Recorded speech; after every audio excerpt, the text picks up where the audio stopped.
ओ मिली न जाए नहीं गुदरत बनई, मिली न जाए नहीं गुदरत बनई, सुख बिलखन मन की गति भनई, सुख बिलखन मन की गति भनई, रहे राखी सेवा पर भारू, चढ़ी चंग जनु खैच खिलारो, चढ़ी चंग जनु खैच खिलारो।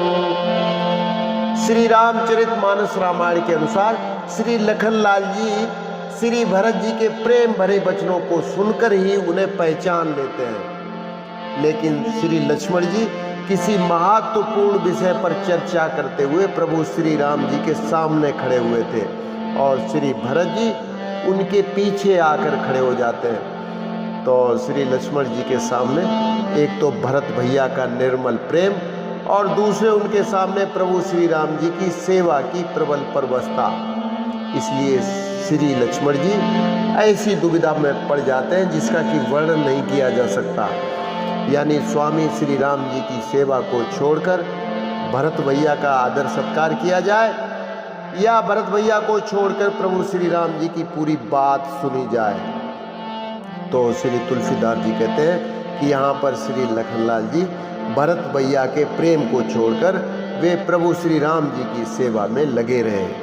जैसे चढ़ी हुई पतंग को पतंग उड़ाने वाला अपनी ओर खींच रहा हो, ठीक उसी प्रकार से कहत स प्रेम नाई मई माथा, कहत स प्रेम नाई मई माथा, भरत प्रणाम करत रघुनाथा, भरत प्रणाम करत रघुनाथा, उठे राम सुनि प्रेम धीरा, कहूँ पट कहूँ निसंग धनु तीरा, कहूँ पट कहूँ निसंग धनु तीरा। और उसके बाद श्री लक्ष्मण जी ने प्रेम सहित पृथ्वी पर मस्तक नवाकर कहा कि हे रघुनाथ जी, भरत भैया आपको प्रणाम कर रहे हैं। तो ये सुनते ही श्री रघुनाथ जी प्रेम में अधीर हो जाते हैं। प्रभु श्री राम जी के कई वस्त्र गिरे, उनका कहीं तरकस तो कहीं धनुष और उनका कहीं बाण, बरबस लिए उठाए और लाए कृपा निधान, भरत राम की मिलन लखी बिसरे सबई अपान, सियावर रामचंद्र शंकर हरिओम। कृपा निधान श्री रामचंद्र जी ने भरत जी को जबरदस्ती उठाकर हृदय से लगा लिया। भरत जी और श्री राम जी के मिलने की रीति को देखकर सबको अपनी सुधि बुद्धि भूल गई। मिलनी प्रीति किमि जाई बखानी, मिलनी प्रीति किमि जाई बखानी, कभी कुल अगम करम मन बानी, कभी कुल अगम करम मन बानी, परम प्रेम पूरन दो भाई, मन बुद्धि चित्त अहमिति बिसराई, मन बुद्धि चित्त अहमिति बिसराई। मिलन की प्रीति को कैसे बखाना जाए, वह तो कवि कुल के लिए कर्म मन वाणी तीनों से अगम है। यानी दोनों भाई श्री भरत जी और श्री राम जी मन बुद्धि चित्त और अहंकार को बुलाकर परम प्रेम से परिपूर्ण हो रहे हैं। कहाऊ सुप्रेम प्रगट को करई, कहाऊ सुप्रेम प्रगट को करई, कई छाया कभी मति अनुसरई, कई छाया कभी मति अनुसरई, कभी अर्थ आखर बलु साचा, अनुहरि ताल गति नटु नाचा, अनुहरि ताल गति नटु नाचा। कहिए उस श्रेष्ठ प्रेम को कौन प्रकट करे? कवि की बुद्धि किसकी छाया का अनुसरण करे? कवि को तो अक्षर और अर्थ का ही सच्चा बल है, यानी नट ताल की गति के अनुसार ही नाच सकता है।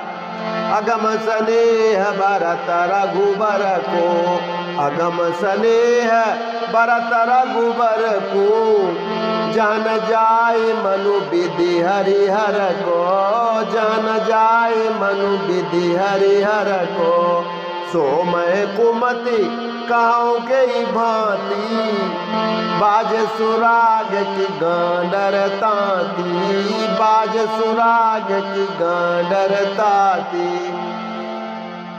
तुलसीदास जी कहते हैं कि श्री भरतलाल जी और श्री रघुनाथ जी का प्रेम अगम्य है, जहां ब्रह्मा विष्णु और महादेव का भी मन नहीं जा सकता। यानी उस प्रेम को मैं कुबुद्धि किस प्रकार से कहूं। भला तालाब की घास यानी गांडर की पुंगी से कहीं सुंदर राग निकल सकता है क्या? मिलन बिलो की भरत रघुबर की, मिलन बिलो की भरत रघुबर की, सुरगन सबय धक धकी धर की, सुरगन सबय धक धकी धर की, समुझाए सुर गुरु जड़ जागे, बरसी प्रसून प्रशंसन लागे, बरसी प्रसून प्रशंसन लागे। श्री भरत जी और श्री रामचंद्र जी के मिलने के ढंग को देखकर देवता भी भयभीत हो जाते हैं, उनकी धुकधुकी धड़कने लगती है। तब देवगुरु बृहस्पति जी उन्हें समझाते हैं, तब कहीं वे मूर्ख चेते और फूल बरसाकर उनकी प्रशंसा करने लगे। मिली सपे मेरी पुसूद नहीं, केवट बेटे राम, भूरी भाई बेटे भरत, लक्ष्मण करत प्रणाम, सियावर रामचंद्र शंकर हरिओम। और उसके बाद प्रभु श्री राम जी प्रेम के साथ शत्रुघ्न और निषाद राज केवट से भेंट करते हैं और उसके बाद प्रणाम करते हुए श्री लक्ष्मण जी से भरत जी बड़े ही प्रेम से मिलते हैं। बेटे लखन ललकी लघु भाई, बेटे लखन ललकी लघु भाई, बहुर निषादुलीन उरलाई, बहुर निषादुलीन उरलाई, पुनि मुनिगण दो बाइन बंदे, अभिमत आशीष पाई आनंदे, अभिमत आशीष पाई आनंदे। तब श्री लक्ष्मण जी बड़ी उमंग के साथ छोटे भाई शत्रुघ्न से मिलते हैं। फिर उन्होंने निषाद राज को हृदय से लगा लिया। फिर भरत शत्रुघ्न दोनों भाइयों ने मुनियों को प्रणाम किया और इच्छित आशीर्वाद पाकर वे आनंदित हो गए। तो बस आज के लिए इतना ही, कल फिर मिलते हैं। नमस्कार, जय श्री राम।